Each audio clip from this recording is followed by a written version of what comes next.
parlato io oggi, scuserete la confusione che è un po' ambuligata perché è una parola che c'è comune con i catalani.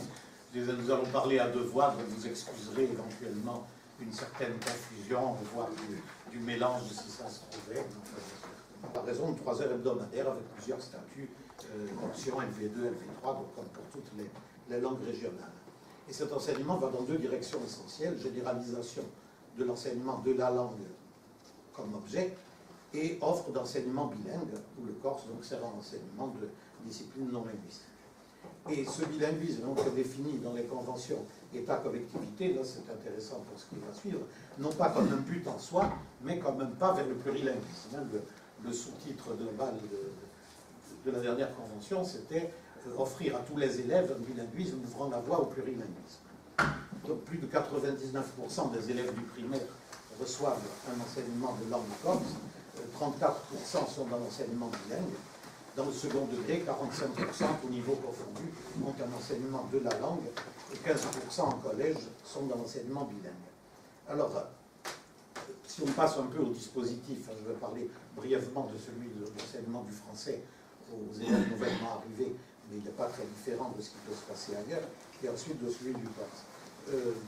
D'abord, ce qu'on peut remarquer, c'est que évidemment les proportions sont les mêmes que dans la population adulte qui arrive, c'est-à-dire que les 2 groupes importants comme nationalité, c'est portugais et marocain.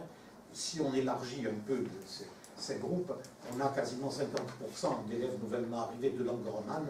Si on ajoute portugais, roumain, italien, espagnol, donc il y a quelques groupes, et environ aussi 50%, si on ajoute aux Marocains, les Algériens et les Tunisiens, 50% de Maghrébins également. Alors, un manque déjà, c'est que malgré l'importance numérique de ces communautés, on n'a pas pu, pour l'instant, malgré divers projets, passer à un enseignement de ces langues en tant que tel, un enseignement offert à tous. Donc, elles restent enseignées dans le cadre ELCO, enseignement de langues et cultures d'origine, alors que l'enseignement de l'italien, par exemple, qui était dans le cadre d'ELCO, est depuis longtemps passé dans l'enseignement de langues habituelles. Alors pour l'enseignement du français, on est évidemment systématiquement organisé selon des formes spécifiques à chaque établissement dans le second degré ou à chaque ville dans le premier degré. Et une difficulté, c'est que le nombre de ces élèves est important en pourcentage, on le disait, mais il est quand même souvent faible en nombre, parce qu'il y a plusieurs établissements qui ont moins d'une centaine d'élèves dans le réseau. Alors c'est vrai que 5% de 80 élèves, ça ne fait pas grand-chose pour organiser un dispositif. En général, les élèves sont regroupés pour un certain temps, 3 à 6 mois, dans la même école, avant de rejoindre l'école de leur secteur. L'horaire d'apprentissage adapté du français aussi est variable selon les établissements. On peut aller jusqu'à 13 heures hebdomadaires. Et enfin, là il y a un peu un problème, certains établissements font le choix de limiter au début tout enseignement de langue autre que celui du français, tandis que d'autres, dès le début, jouent aussi sur l'enseignement du corse et de langues étrangères. Donc, on est en train de mettre en place un CASNAV, on parlait ce matin de ces structures, qui amènera peut-être une meilleure unification. Alors, pour l'enseignement du corse, bon, plusieurs expériences pédagogiques prévoient l'enseignement simultané de et en différentes langues. D'une part, ce qu'on appelle les sections méditerranéennes. Ainsi, ils indiquent que dans le foyer, on garde principalement les chaînes françaises, que les échanges en famille se font majoritairement en français, et cela leur permet à la fois de compléter leur apprentissage, mais aussi d'aider les enfants à mieux réussir à l'école. Enfin, ils peuvent ainsi connaître les informations et événements qui concernent le pays d'accueil. La langue maternelle continue à vivre en famille, entre conjoints de même pays d'origine et avec ses propres enfants, notre compatriotes. Cependant, même si ces personnes souhaitent que leurs enfants ne perdent pas compte de la culture de leurs origines arabes, berbères ou portugaises, ils admettent que ces derniers seront davantage francophones qu'arabophones, berbérophones ou lithophones. Et lors du retour au pays, ils mesurent pour eux-mêmes pour leurs enfants les changements effectués. En s'efforçant de s'intégrer à la société française, les immigrés se sont ouverts à une nouvelle culture. Ils ont adopté un nouveau mode de vie, une autre façon de penser. L'éducation donnée aux enfants est souvent moins rigide. Ils ont alors conscience de n'être plus tout à fait les mêmes, se sentent différents de leurs parents et amis. La question pour ma part, et Jean-Marie terminera, c'est former des adultes pour quoi faire. Et je vous dirais que, en fait, lorsque l'UNESCO a demandé à Edgar Morin d'exprimer ses idées sur l'éducation du futur, dans le contexte de sa vision de la pensée complexe, celui-ci met en avant 7 principes clés.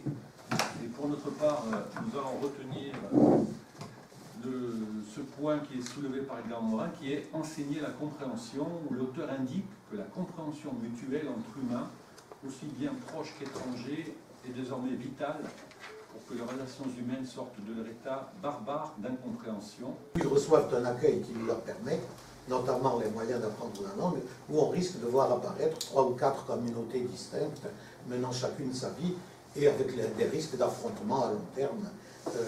Et chez les Corses même, l'attitude est ambivalente, parce qu'à la fois, même les locuteurs traditionnels ne peuvent pas ne pas reconnaître comme Corse quelqu'un qui parle corse, quelle que soit son apparence physique, etc.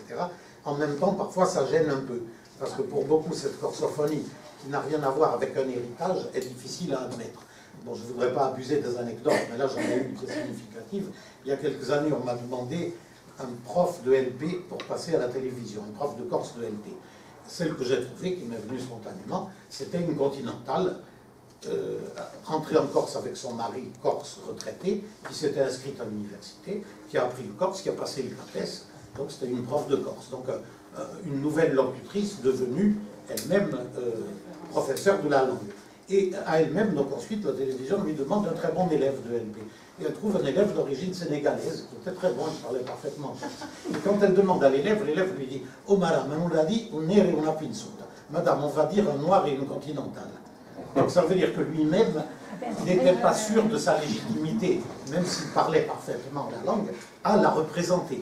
Et encore moins s'il était avec une prof continentale, puisqu'au fond, aucun des deux n'était des héritiers. Et ça, je crois que c'est vraiment...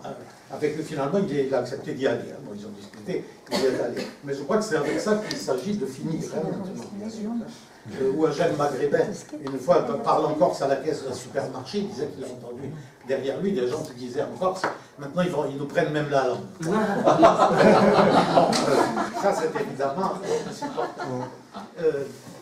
Donc l'avenir, c'est dans une redéfinition de l'identité corse, parce que traditionnellement, si vous voulez, on rencontre quelqu'un qu'on n'a jamais vu en Corse, on lui disait, de qui es-tu, ou de qui êtes-vous, de qui, ça veut dire à la fois de quelle famille et de quel village. Bon, et là, de plus en plus, on va avoir des gens qui ne sont d'aucune famille corse, qui ne sont d'aucun village, mais qui sont des Corses par la langue, le mode de vie, les choix d'existence. Et donc ces aspects hérités doivent s'aider à ceux qu'on peut acquérir par choix, parce que bien sûr, une langue ça s'apprend, on ne peut pas changer de grand-père, et puis on n'a pas forcément envie d'ailleurs.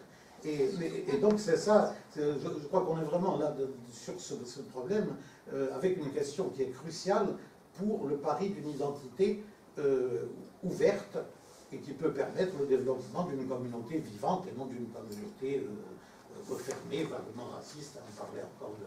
On n'a pas pu revenir sur le... Mais très souvent, le rejet parfois de la langue corse chez des maghrébins, c'est, je vois partout écrit arabivo, là, j'ai pas envie d'apprendre cette langue. Ce qui peut se comprendre. Et la différence entre les Portugais maghrébins dont on parlait aussi, 70% des Portugais disent qu'ils utilisent le corse sur leur lieu de travail, et seulement 8% des maghrébins. Alors évidemment, ça peut être lié à la proximité des langues, au type de lieu où ils travaillent, etc. Mais il y a vraiment là un obstacle à franchir. Voilà. Donc, bon, on fait le pari de l'ouverture. Merci.